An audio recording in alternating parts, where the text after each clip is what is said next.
Bienvenidos para ir meditando ya el texto sagrado del próximo domingo. Estamos ya en el sexto domingo del tiempo ordinario. Hemos venido hablando sobre la importancia que tiene para la vida del cristiano el saber escuchar a Jesucristo desde lo que se entiende como los bienaventurados, aquellos que alcanzan la felicidad viviendo los mandatos del Señor, entendiéndose así que ya en el Antiguo Testamento la legislación que se dio en el monte Sinaí no tenía la finalidad de coaccionar conciencias, sino que tenía la intención de, diríamos, de que la libertad fuera pura. No era coacción, sino protección de la libertad. Entonces, para vivir esta libertad, en el Antiguo Testamento se dieron leyes, tal como está en el Éxodo 20 y Deuteronomio 5. Ahora bien, con la nueva visión de la nueva humanidad, Jesucristo es el intérprete genuino de la legislación y por lo tanto Él puede decir: antes se dijo tal cosa y ahora se dice esto otro, pero encaminando así a lo que sería alcanzar el perfil de la persona de Cristo, que es el primero quien vive estos mandamientos. Entendiéndose así, desde el Antiguo Testamento se ha venido hablando. Ahora, en la preparación para este domingo, el Evangelio es Mateo 5, 17 al 37. Dice el texto: no piensen que he venido a abolir la ley o los profetas. No vine para abolir, sino para cumplir. Les aseguro que mientras duren el cielo y la tierra, ni una jota ni una coma de la ley dejará de realizarse. Por tanto, quien quebrante el más mínimo de estos mandamientos y enseñe a otros a hacerlo será considerado el más pequeño en el reino de los cielos. Pero quien lo cumpla y lo enseñe será considerado grande en el reino de los cielos. Porque les digo que si el modo de obrar de ustedes no supera al de los letrados y fariseos, no entrarán en el reino de los cielos. Ustedes han oído que se dijo a los antiguos: no matarás. El homicida responderá ante el tribunal. Pues yo les digo que todo el que se enoje contra su hermano responderá ante el tribunal.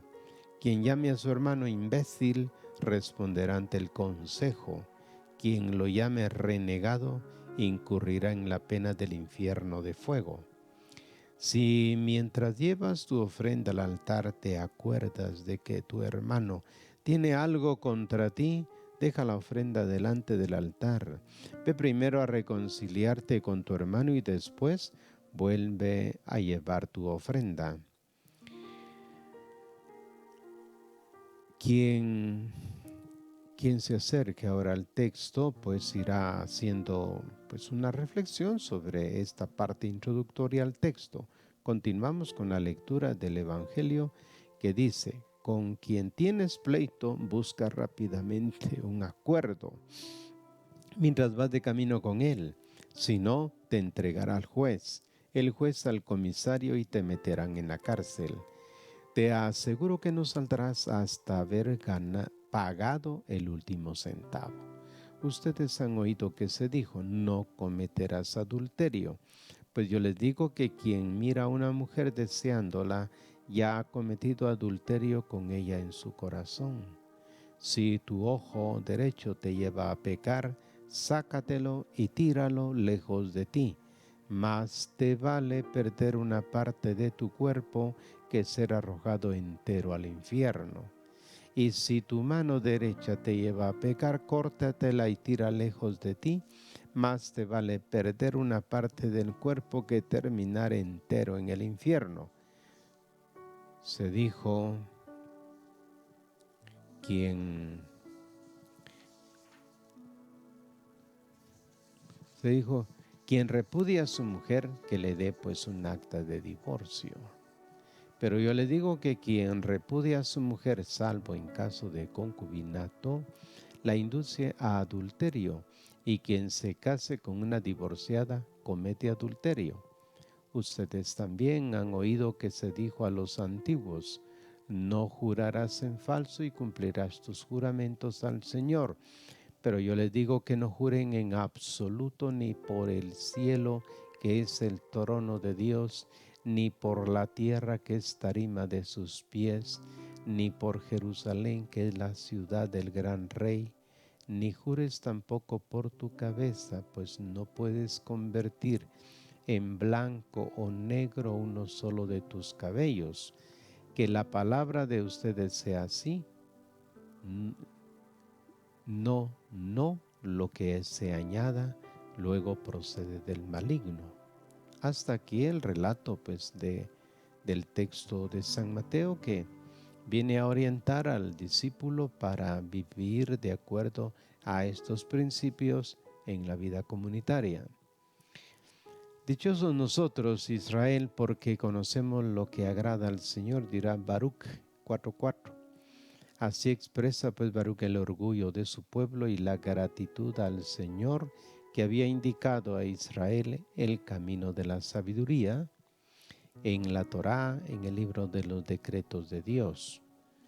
Siendo obra de Dios, la Torá, es decir, los primeros 5 libros de la Biblia, Génesis, Éxodo, Levítico, Números y Deuteronomio, no puede ser desmentida ni contradicha. La Escritura no puede fallar, ha declarado Jesús en Juan 10:35, porque Dios no puede repensar lo ya pensado, ni renegar nada de cuanto ha dicho en el pasado, ni aportar correcciones. El camino trazado por Dios, pues en el Antiguo Testamento, tiene validez perenne. En la primera frase del Evangelio de hoy, Jesús confirma esta verdad. No piensen que he venido a abolir la ley o los profetas. No vine para abolir, sino para darle pleno cumplimiento. En la primera frase del Evangelio, Jesús confirma todo esto.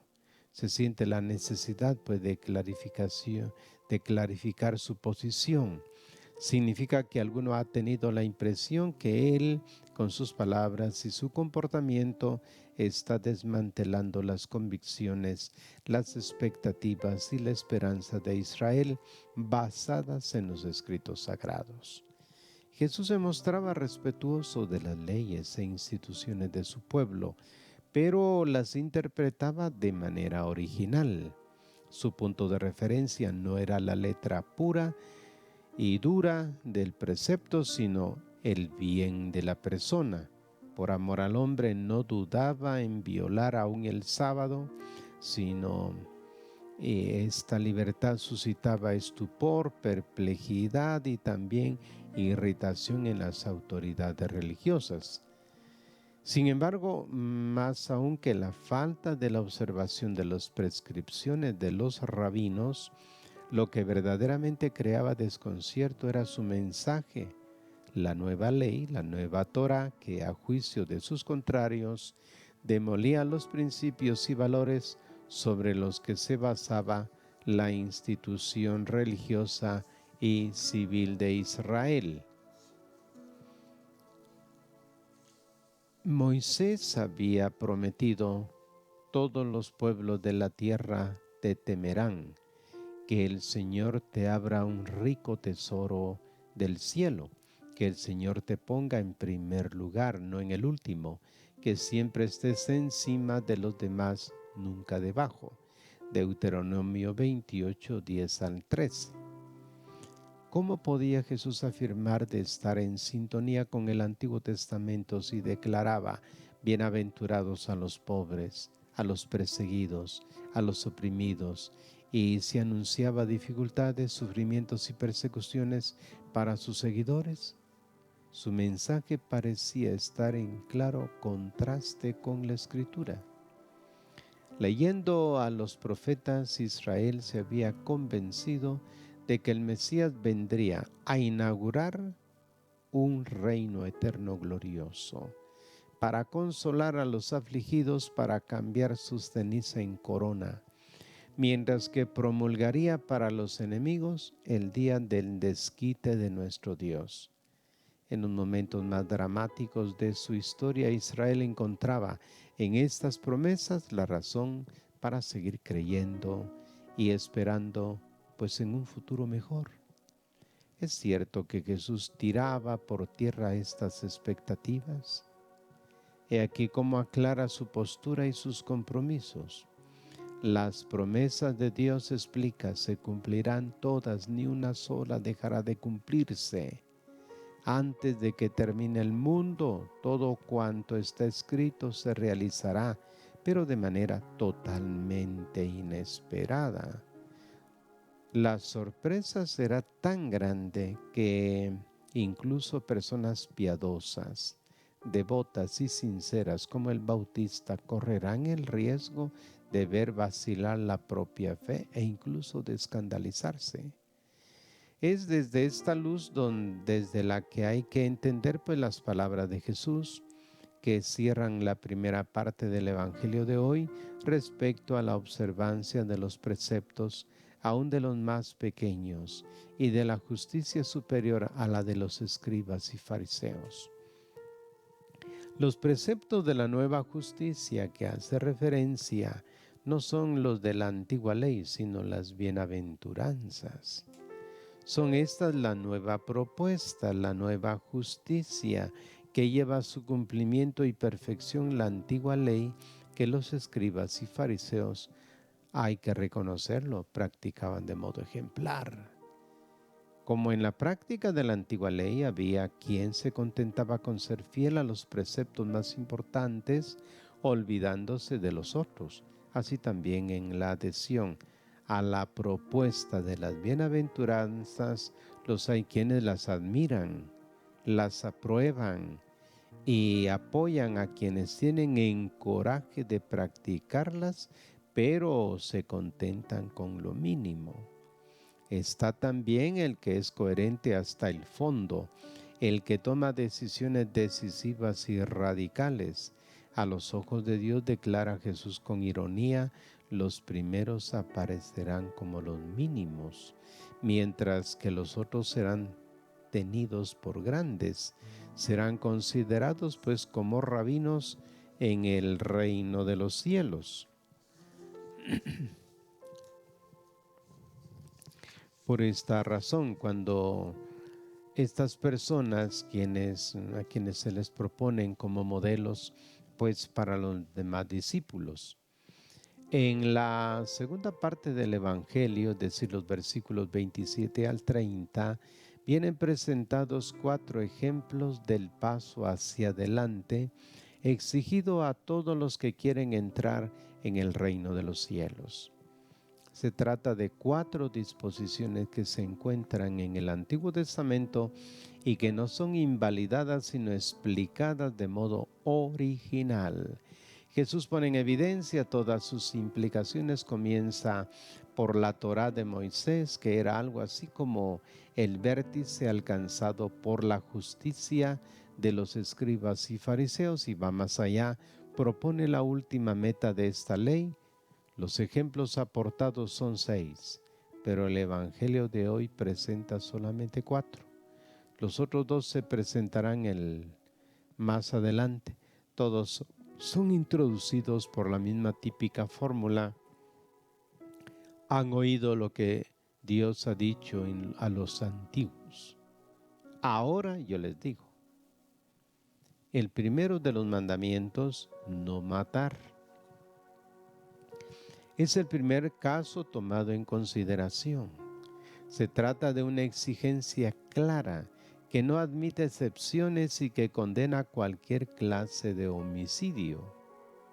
El hombre no tiene poder sobre la vida de los semejantes, aunque ese semejante sea un criminal, como está en Génesis 4:15. La vida humana es sagrada e intocable desde el momento que aparece hasta que se apaga naturalmente. Eso estaba ya claro en la Torá antigua. Sin embargo, para entrar en el reino de los cielos es necesario saber que el no matar implica mucho más.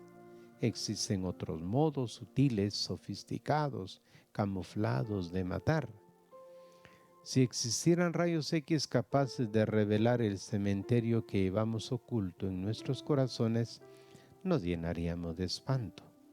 Entre los que hemos matado, encontraríamos aquellos a los que hemos jurado no dirigir nunca la palabra, aquellos a quienes hemos negado el perdón, a quienes seguimos echándoles en cara los errores cometidos, a los que hemos quitado el buen nombre con la maledicencia o calumnia, a quienes hemos privado del amor y de la alegría de vivir. Jesús enseña que el mandamiento que ordena no matar lleva consigo muchas implicaciones que van más allá de la agresión física. Quien usa palabras ofensivas o se deja llevar por la ira, quien alimenta sentimientos de odio, ha matado a su hermano. El homicidio parte siempre del corazón. No se puede odiar a una persona y continuar uno a sentirse en paz consigo mismo.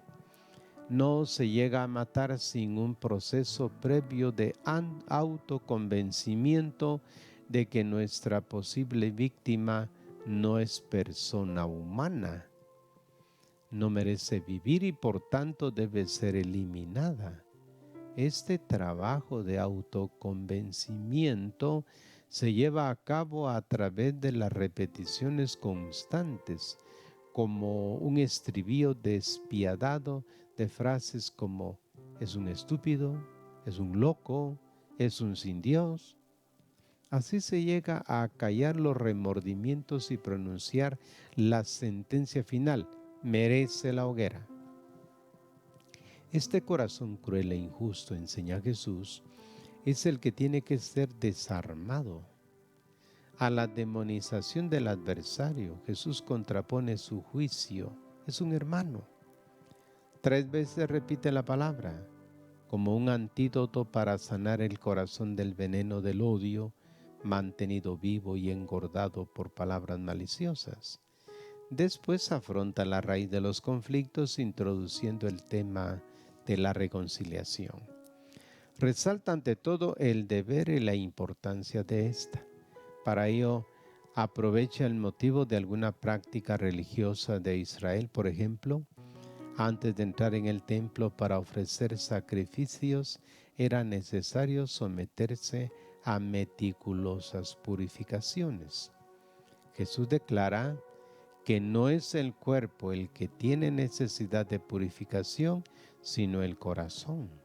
La reconciliación con el hermano sustituye todos los ritos purificatorios. Enseñaban los rabinos que la más importante de las oraciones judías, la Shema Israel, una vez comenzada no podía ser interrumpida por ninguna razón, ni en el caso en que una serpiente se estuviera enroscando en la pierna del orante. Jesús afirma que con el fin de reconciliarse con el hermano se debe interrumpir no solo la Shema Israel, sino hasta la mismísima ofrenda sacrificada en el templo.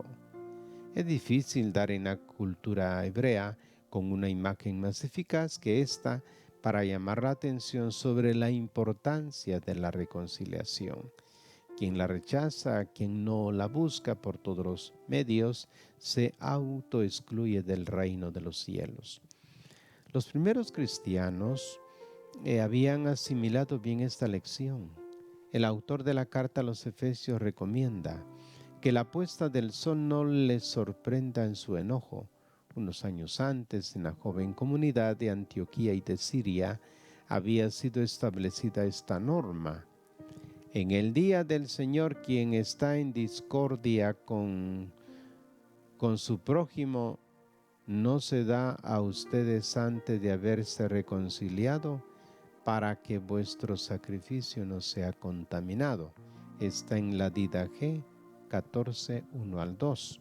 2 siglos después, un obispo de la misma región exhortaba a sus hermanos en el episcopado con estas palabras: pronuncie sus sentencias el lunes con el fin de tener tiempo hasta el sábado para dirimir las disensiones. Después de haber llamado al deber de la reconciliación, Jesús resalta su urgencia: no se puede dejar para más tarde. Bien, luego pasamos a la cuestión del adulterio, un problema. La letra de la Torá parecía prohibir solamente las malas acciones. Jesús, como suele suceder, va derecho al corazón y presenta las exigencias más profundas de este mandamiento. Bien, entonces, pues se continuará con esta reflexión planteando pues los casos que ofrece el texto. El tercer caso se refiere al divorcio, el cuarto caso es el del juramento, para ir mostrando pues qué es lo que Jesús busca ahora en estas comunidades que va formando para ir creando las condiciones de una nueva humanidad. Les invito a seguir reflexionando el texto que nos hizo falta en este día, pero que, dado pues el poco tiempo que tenemos en estas presentaciones, no lo logramos hacer, pero ustedes continúen. Así que hasta un próximo programa, si Dios lo permite.